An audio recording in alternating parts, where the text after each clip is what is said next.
Hey everyone, I'm Pixel Dan, and this is a review of the new Masters of the Universe Classics, King Grayskull.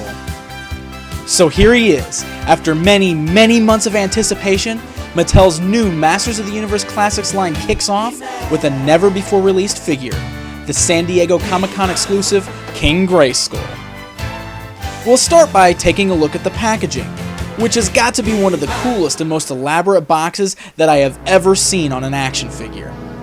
The outside of this massive box has an awesome Grayskull design, and the back of the box tells us the story of King Grayskull, who happens to be the descendant of Adam and Adora, and the secret to their power-infused swords.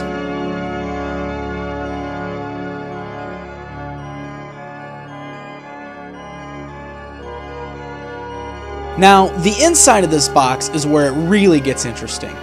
The inner box has a slipcover which pulls up, revealing a few of the upcoming figures of the line on the back. The sides of the box then fold out and the slipcover fits nicely on top, transforming your box into the shape of the infamous Castle Grayskull. And here's the best part. Are you ready for this? We open up the drawbridge and...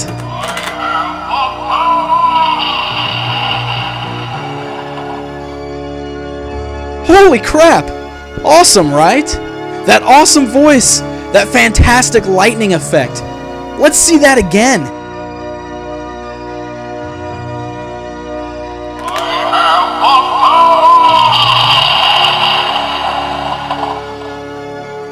Freaking awesome!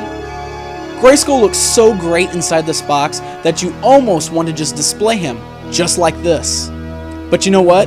I just as badly want to pull him out and get a closer look. So that's exactly what I'm going to do.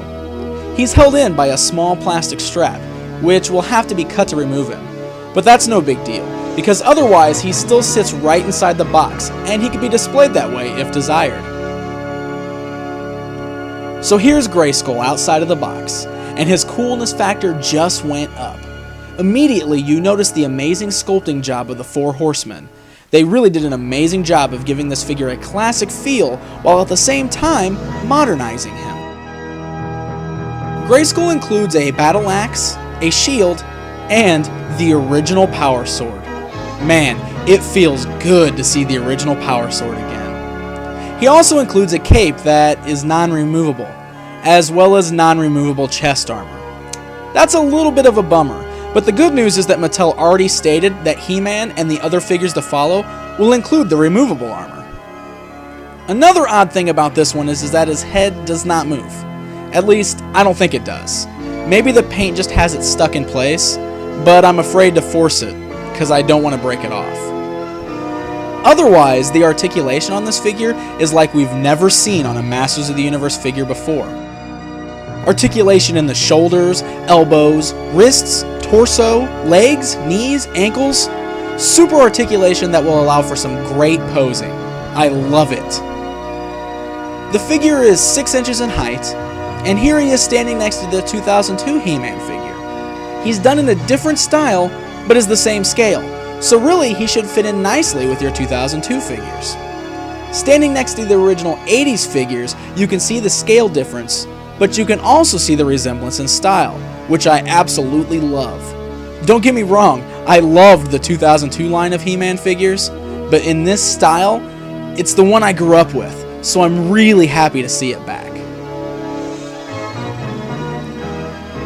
So there he is, the first of hopefully many Masters of the Universe Classics figures to come. The non-movable head and non-removable armor are my only real complaints, but they're just minor ones. Because overall, I'm very happy with this figure, and I'm just ecstatic that He-Man is once again back. I would highly recommend tracking this figure down, because he's well worth it.